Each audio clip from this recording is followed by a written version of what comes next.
मुआसी से कांधी न थिया किसे जी कंहिंखे शायदि ख़बर न हूंदी त इहो कीअं थियो ऐं छो सॼो। ॻाल्हि कंदासीं जलाल चांडे जो हिकु नायाबु वाक़ियो जेको तव्हां ॿुधी ऐं तमामु घणो तव्हांखे मज़ो ईंदो। इहो वाक़ियो उन्हनि ॾींहंनि जो आहे जॾहिं जलाल चांडियो इस्पताल में दाख़िल हुयो ऐं जलाल चांडे सां जॾहिं पंहिंजो महबूब मिलणु आयो त जलाल चांडियो उछकारूं भरे रोअणु लॻो ऐं जलाल चांडे पंहिंजे महबूब खे उहे दिली दास्तानूं सभई ॿुधायूं ऐं उन टाइम में जलाल चांडियो इस्पताल में दाख़िल हुयो। दोस्तो जलाल चांडे जो हिकु बहितरीनु हे वाक़ियो आहे जेको तव्हांखे जलाल चांडे जे ज़बानी बि कुझु ॻाल्हियूं ॿुधाईंदासीं ऐं उन खां अलावा कुझु असां पंहिंजो रायो भिन में शामिलु कंदासीं। दोस्तो जलाल चांडियो सिंध जो हिकु पॉपुलर ऐं बहितरीनु फ़नकार हुयो ऐं जलाल चांडे खे बि इश्क जी चोट तमामु घणी लॻल हुई। तंहिंजे करे जलाल चांडियो झंग झर में दिलि सां ॻाईंदो हुयो ऐं जलाल चांडे जूं गीत ऐं जलाल चांडे जा कलाम झंग झर में सिंध वासी तमामु घणो शौक़ सां ॿुधंदा हुआ ऐं जलाल चांडियो पंहिंजे दिलि में जेके ॻाल्हियूं हूंदियूं हुयूं उहो ई पंहिंजे कलामनि जे ज़रिए सिंध वासियुनि खे ॿुधाईंदो हुयो। त दोस्तो जलाल चांडियो बीमार थियो।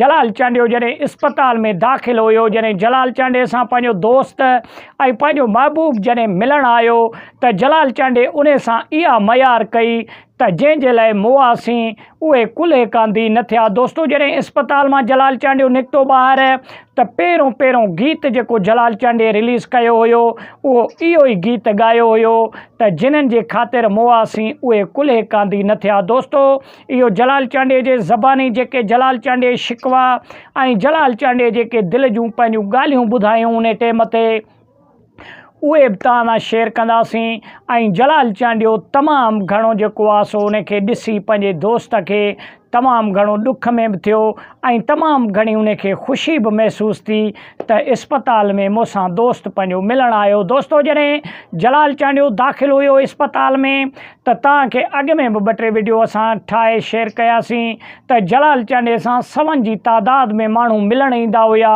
छाजे करे जो जलाल चांडियो हिकु अवामी फ़नकार हुयो ऐं उन खां अलावा चांडे बिरादरी जी पंहिंजी तमामु घणी जेको आहे सो क़ौम मौजूदु हुई सिंध में। पंहिंजा क़ौम जा माण्हू जेके सौट मासात जेके अज़ीज़ हुया जलाल चांडे जा उहे बि जलाल चांडे सां मिलणु तमामु घणो पिया आया ऐं उन खां अलावा सिंध वासियुनि खे जिन खे बि ख़बर पई पए उहो जलाल चांडे जी अयादत जे लाइ इस्पताल वञी पुॼंदा हुआ। दोस्तो इहो वाक़ियो जलाल चांडियो जॾहिं हैदराबाद में दाख़िल हुयो त इहो वाक़ियो उन टाइम जो आहे ऐं इहा वीडियो में जेका शिकवा ऐं जेके ॻाल्हियूं जलाल चांडियो करे पियो इहे बि उन टाइम में ऐं उन हैदराबाद जो हे वाक़ियो आहे। त वॾी महिरबानी उमेदु आहे त वाक़ियो तव्हांखे तमामु घणो बहितरीनु लॻो हूंदो। वीडियो खे तव्हां सुठो लॻे लाइक ऐं शेयर कयो। वॾी महिरबानी।